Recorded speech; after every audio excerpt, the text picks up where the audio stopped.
Hello दोस्तों, स्वागत है आपका एक बार फिर से हॉरर 22 में। तो आज की कहानी शेयर किए हैं सोनू जी ने।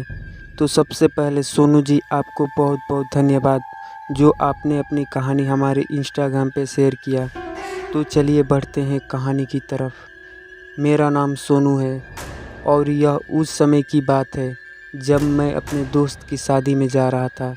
वैसे तो बारात घर से रात के समय पे ही निकल चुकी थी।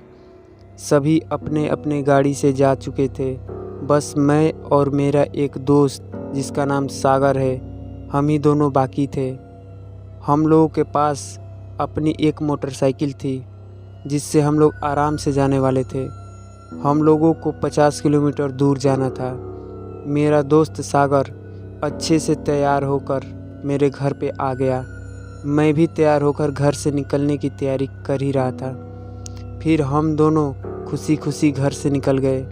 लगभग 10 किलोमीटर गाड़ी चलाने के बाद हम लोग शहर में आ गए। फिर मैंने सोचा क्यों ना अपने लिए एक शराब की बोतल ले ली जाए, ताकि बारात में मज़े से पीकर नाच गाना करूँगा। यह सोचकर मैंने शराब खरीदा और हम लोग वहाँ से निकल गए। अभी हम लोगों को 40 किलोमीटर और जाना था, जो कि शहर से बाईपास रोड से कटकर एक कच्चे रास्ते की ओर होते हुए जाना था। जब हम लोग बाईपास छोड़कर कच्चे रास्ते पे जा रहे थे तो 5 किलोमीटर अंदर जाने के बाद रास्ता पूरा वीरान सा पड़ गया था।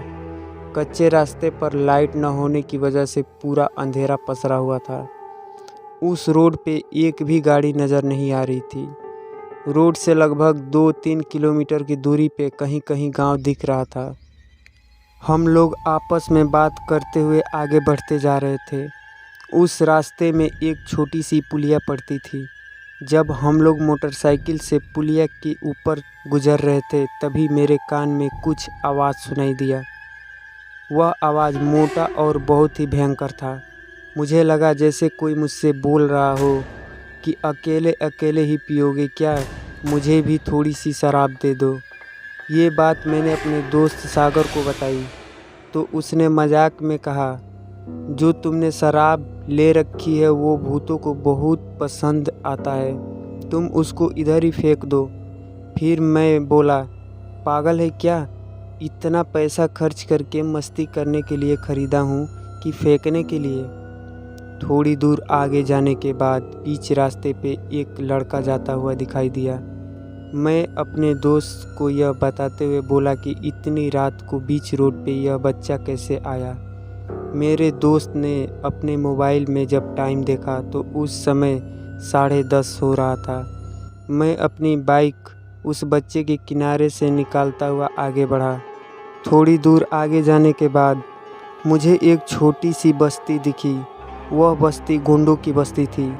जब हम लोग बस्ती के पास पहुँचे तो वहाँ से 2 रास्ते जा रहे थे। मुझे कुछ समझ में नहीं आ रहा था कि किस रास्ते पे जाऊँ। उस बस्ती के रोड के किनारे एक बुजुर्ग आदमी सोया था। मैंने उससे उस जगह के बारे में पूछा जहाँ हमको जाना था। इस पर उस बूढ़े आदमी ने हाथ का इशारा करते हुए कहा, बेटा तुम इस रास्ते से चले जाओ। हम लोग उसी रास्ते से निकल पड़े। लगभग 3 किलोमीटर आगे जाने के बाद अचानक से मेरी आंख में पता नहीं क्या लग गया। मुझे लगा जैसे किसी ने पत्थर से मारा हो। मेरा मोटरसाइकिल डिसबैलेंस होकर रोड से नीचे उतरते हुए एक पेड़ से जाकर टकरा गया।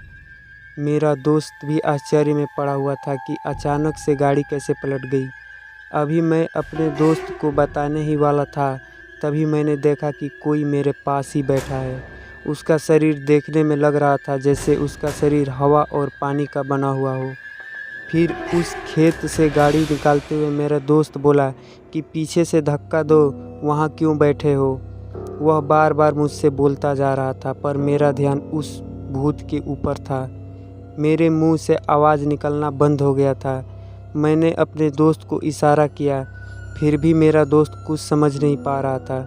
मैं जैसे तैसे हिम्मत करके वहाँ से उठा और अपने दोस्त को बताया कि तुम्हें पेड़ के पास कोई दिखाई नहीं दे रहा है क्या। मेरे दोस्त ने पेड़ की तरफ देखते हुए बोला, वहाँ पे तो कोई नहीं है। मैं बड़े ही आश्चर्य में पड़ गया कि ये कैसे हो सकता है कि मुझे दिखाई दे रहा है और मेरे दोस्त को दिखाई ही नहीं दे रहा है। मैं डरते डरते गाड़ी को धक्का देने लगा। अभी मैं गाड़ी को रोड पे लाया ही था कि किसी ने मुझे पीछे से गर्दन पकड़कर वहाँ से थोड़ी दूरी पे जाकर पटक दिया। यह सब देखते ही मेरा दोस्त चिल्लाने लगा। तभी मेरे कान में एक हल्की सी आवाज़ आई, मुझे शराब दो। मैं जैसे तैसे वहाँ से उठकर रोड पे आया और फिर अपनी गाड़ी की डिक्की से शराब को निकालकर खेत की तरफ फेंक दिया। हम लोगों को काफ़ी ज़्यादा चोट लगी थी। जैसे ही मैंने शराब को फेंका, हम लोगों ने देखा कि कोई हंसते हुए खेत में शराब की ओर रेंगते हुए जा रहा था। मेरे दोस्त ने भगवान का नाम लिया और जल्दी जल्दी गाड़ी स्टार्ट किया और हम लोग तेज़ी से वहाँ से निकल गए। हम लोगों को 2 किलोमीटर और आगे जाना था। हम लोग फिर से मेन रोड पे आ पहुँचे और एक चौराहे पर गाड़ी रोककर दवाई की दुकान से मरहम पट्टी करवाए। मेरा दोस्त मुझसे बोला, ये सब उस शराब की वजह से हुआ। मैंने तुमसे पहले ही कहा था कि शराब फेंक दो, लेकिन तुमने सुना ही नहीं। उस घटना को बीते आज 2 महीना हो गया है और उसी के चलते मैंने हमेशा के लिए शराब छोड़ दी। तो दोस्तों, ये कहानी आप लोगों को कैसी लगी कमेंट में ज़रूर बताना। और आप लोगों के पास भी ऐसी कोई कहानियाँ हैं तो मेरे इंस्टाग्राम पे शेयर ज़रूर करना। लिंक आपको डिस्क्रिप्शन बॉक्स में मिल जाएगा। जो लोग मेरे चैनल पे नए हैं सब्सक्राइब ज़रूर कर देना। तो मिलते हैं किसी और नए कहानी के साथ वापस। तब तक के लिए टेक केयर। जय श्री राम।